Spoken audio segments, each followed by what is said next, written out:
You're in the interview, it's going well, they're describing the role, and somewhere in there, something gives you a flicker of doubt. The admin time sounds a little vague, the patient number sounds a little high. The real question forms in your mind, and you don't ask it because that voice in your head shows up.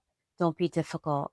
Don't come across as high maintenance. Don't seem like the person who's going to be a problem. You really need this job. Just be glad that they're interested. So you smile and nod and you let it go. You let that feeling pass. And you find out the answer to the question that you didn't ask about 90 days later, because now you work there and you're at your kitchen table and it's 9 p.m. and you've got your inbox open. I'm Candace Elam, a primary care family nurse practitioner.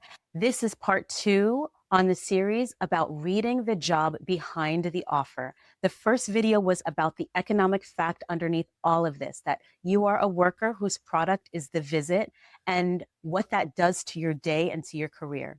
Before we go deep on the specific things to look into, this video is about the thing that stops most NPs from looking at all. It isn't that you don't know what to ask. It's that in the room, it stops feeling like it's your place to ask it. Here's what the interview actually is. Two parties, both deciding. The practice is deciding whether you can do the work. You are deciding whether the work, the way it is built, is something that you can do inside of the hours that they pay you for.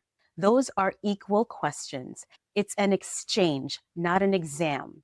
But it does not feel equal. And the reason for this is worth naming. They're on their own turf.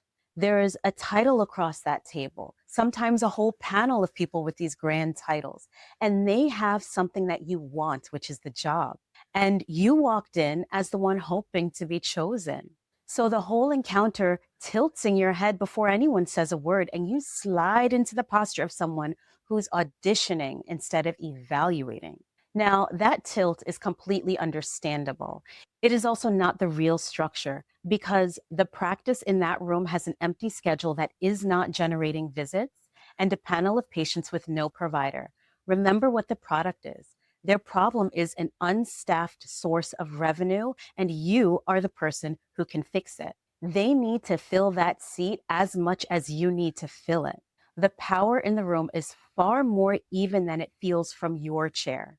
The interview only tilts against you if you let the feeling that you have write the script that runs in the back of your mind and keeps the questions in your throat. It sounds like this. If I ask too many questions, they'll think I'm difficult. If I push on the schedule, they'll think I'm not a team player. It's a tough market and I can't afford to be picky. I'm a new grad, so who am I to have any conditions? There are people who would take this job in a heartbeat, so I should just be grateful that anybody's even offering it to me. Every one of those feels like humility, and none of them is. They are the reasons that you'll hand a practice a yes without even knowing what you've agreed to. And let's take the biggest one, gratitude. Being grateful for an opportunity and investigating it are not opposites. You can genuinely be glad that they're interested and still find out what a typical Tuesday is going to look like for you.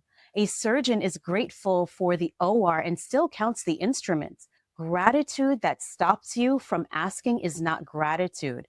It's just fear wearing a nicer word as a costume. And the fear of being the one who's perceived as difficult. In every other aspect of your work, not asking when you're missing information is the mistake. It's not courtesy. If a patient came in and you skipped the history because you didn't want to seem nosy, that's not being easy to work with. That's an incomplete workup. Asking how the job is built is the same move. The interviewer who is put off by a clear, professional question about workload is showing you something about how it'll go when you raise a concern after you've been hired. That's not a bad moment in the interview. That's the information that you need to decide whether you even want to take this job and work with these people. Here's the reframe to hold on to. The questions you don't ask do not disappear. They get answered later, after you've signed the contract, when the answer is in the schedule that you're already stuck living in. You're not choosing between asking and being liked. You're choosing between finding out now when you can still walk away and finding out 90 days in when you can't. Now, here's the trap that catches even the nurse practitioners who do ask questions, and it's the one that almost nobody warns you about. You can walk in prepared with a list, feeling like you did the work and still leave with nothing that tells you whether the job is survivable, because the questions that most people bring are borrowed from the wrong industry. Think about the standard interview advice. Ask about company culture, ask about growth opportunities, ask where you see the organization in 5 years. That advice is everywhere. And in a lot of industries, it's genuinely good advice, but it was built for jobs where your personal output is not the product. These are industries where culture and growth actually shape your day to day experience. Primary care does not work that way. The product is patient visits. The more visits you generate, the more revenue you produce. And that economic fact is what sets your real day. So when you ask, what's the culture like here? They're going to say the culture is great, warm, collaborative. We're like a family.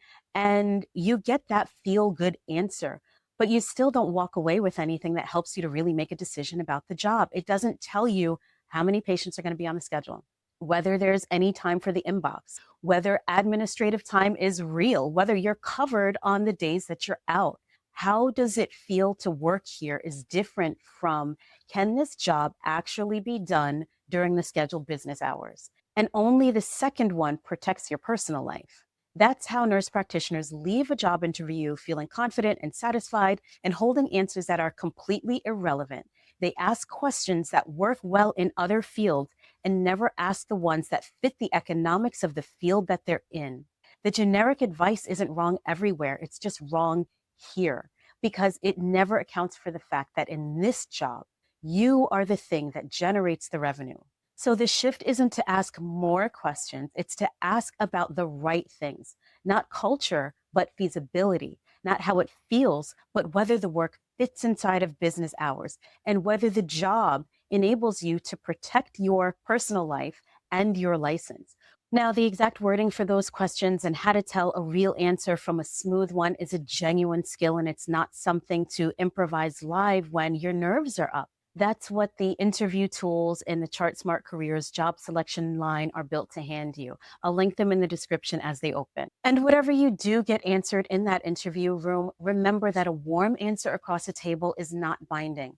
What's written is. So get my Get It in Writing checklist. It's the promised versus delivered list so that the things that they tell you actually make it into the contract before you sign. It's in the description. So, what actually changes when you stop auditioning? It isn't that you get louder or adversarial or that you fire off a list of demands. Nothing about your tone has to change whatsoever. What changes is the seat that you're sitting in. The person auditioning is trying to get chosen. The person evaluating is deciding whether they're choosing. That's the whole shift. It's internal. From that seat, a vague answer isn't something to smooth over so that the conversation stays pleasant. It's a data point that you note and carry. From that seat, you're allowed to leave the room thinking, that was a lovely group of people, and this is not a job that I would take. You're even allowed to decline an interview before it starts or say no right after they say yes to you. Choosing is not something that you have to earn once you have leverage. It's the whole point of the process. It starts at the first conversation, not at the last. Here's why all of this has to happen now and not later. The interview is the one moment in the whole process when the employer has to answer your questions. They want something from you and they haven't gotten it yet. So the door is open, the window is open. The day you sign, that flips. Once you've said yes, you are the one asking for changes to a deal that is already done, and the leverage that you had is gone. Everything you want to know is cheapest to find out in the room before your signature is on anything. So the posture is not arrogance, and it isn't just a performance of confidence. The posture is accurate. You're a licensed nurse practitioner with a scope and a skill set and a limited number of working years, deciding where you're going to spend the next stretch of those years. Walk in as the person making a decision because that's the person who you actually are. And when the interview turns into a real offer, that is where the offer and contract decision kit picks up. It takes everything you've learned in that interview room and tests it against the actual contract, helps you to work out what the job really pays per hour once all of the actual hours it takes to do the job are accounted for. And it helps you to land on a clear decision: accept, negotiate, decline. Because the interview is where you gather the picture and the offer is where you decide. It's linked below. Next in the series, we start the deep dives with the one people ask about the most: this schedule you're shown in the interview and the very different schedule that often runs your calendar 90 days into the job.